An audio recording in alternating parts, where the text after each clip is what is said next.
पाकिस्तानी तफ्तीशकारों के मुताबिक गुज़श्ता रोज़ होने वाले बम धमाके के पीछे दाइश का हाथ हो सकता है। ताहम अभी तक इस हवाले से कोई हतमी इत्तला सामने नहीं आई। दरियासना जमीयत उलमा इस्लाम की सियासी रैली में होने वाले खुदकुश बम हमले में हलाकतों की तादाद बढ़कर 46 तक पहुंच गई है, जबकि आज हलाक होने वालों की तदफीन का सिलसिला भी शुरू कर दिया गया है। बाजोड़ में होने वाले इस बम धमाके में जख्मियों की तादाद 150 से ज़ायद है, जिनमें से तकरीबन 90 अफराद का इलाज मुआलजा जारी है। पुलिस ने गुज़श्ता रात छापे मारते हुए कम से कम 3 मुश्तबा अफराद को गिरफ्तार कर लिया है। कीव यूक्रेन नेटो में शमूलियत से पहले अमेरिका के साथ सलामती की ज़मानतों पर मुज़ाकरात शुरू करना चाहता है कि इस तनाजुर में ठोस और तवीलुल मुद्दती वादों पर तबादला ख्याल किया जाएगा। कबल अज़ीं नेटो के सरबराही इजलास में 7 सरकर्दा सनअती ममालिक के ग्रुप G7 ने यूक्रेन के लिए सलामती की ज़मानतों का ऐलान किया था। याद रहे कि रूस इसके सख्त खिलाफ है कि कीव हुकूमत नेटो इत्तेहाद का हिस्सा बने।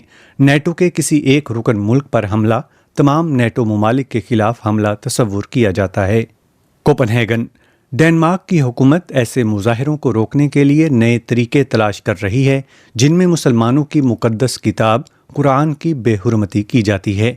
यूरोपीय ममालिक डेनमार्क और स्वीडन में हाल ही में ऐसे मुतअद्दिद मुजाहिरे हुए हैं जिनमें कुरान पाक को नजर आतिश किया गया या इसकी बेहुरमती की गई।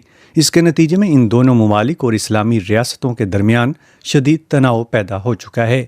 स्वीडन और डेनमार्क दोनों ने ही इस अमल की मजम्मत की थी, लेकिन साथ ही ये भी कहा था कि वो आज़ादी इजहार राय की वजह से ऐसे मुजाहिरों पर पाबंदी आयद नहीं कर सकते।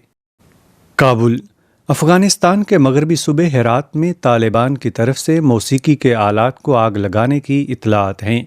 हुकूमत की तरफ से ऐसी तस्वीर भी शाया की गई हैं जहां गिटार जैसे आलात को लगी आग देखी जा सकती है। तालिबान इस्लामी असूलों की इंतहाई सख्त तशरीह करते हुए आलात मौसीकी को हराम करार देते हैं। तालिबान के एक मुकामी ओहदेदार का कहना था कि मौसीकी नौजवानों की गुमराही और मुआशरे की तबाही का बायस बनती है। बहुत से अफ़गान मौसीकार तालिबान के खौफ की वजह से पहले ही मुल्क से फरार हो चुके हैं। नियामे नाइजर की नई कौमी हुकूमत ने साबिक नौ आबादियाती हुक्मरान फ्रांस पर इल्ज़ाम लगाया है कि वो माज़ूल सदर मोहम्मद माज़ूम को बहाल करने के लिए फ़ौजी मुदाखलत करना चाहता है। कबल अज़ीं फ्रांसीसी सदर इमानुएल मैक्रों ने कहा था कि अगर फ्रांसीसी मफादात को नुकसान पहुँचाया गया तो फ्रांस की जानिब से रद्द अमल ज़ाहिर किया जाएगा।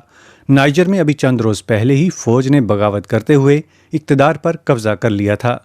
नाइजर के सरकारी टेलीविज़न पर जारी होने वाले एक बयान के मुताबिक फ्रांस नाइजर के कुछ मकामी अफराद की मिली भगत से फ़ौजी मुदाखलत के रास्ते तलाश कर रहा है। काहिरा फ़लस्तीनी सदर महमूद अब्बास ने हमास के सरबराह इस्माइल हनिया के साथ एक मुलाकात में मफाहमती कमेटी के क़याम का ऐलान कर दिया है। सदर अब्बास ने मिस्र के शहर अल आलमीन में कहा कि वो मुज़ाकरात को जारी रखते हुए तकसीम को ख़त्म करना चाहते हैं ताकि फ़लस्तीनियों के दरमियान कौमी इत्तेहाद पैदा हो सके। फ़लस्तीनी सदर ने साहिली शहर में होने वाले इन मुज़ाकरात को पहला और अहम कदम करार दिया। हमास की गज़ा पर हुकूमत है और इन दोनों फ़लस्तीनी धड़ों में शदीद सियासी इख्तिलाफ़ात मौजूद हैं।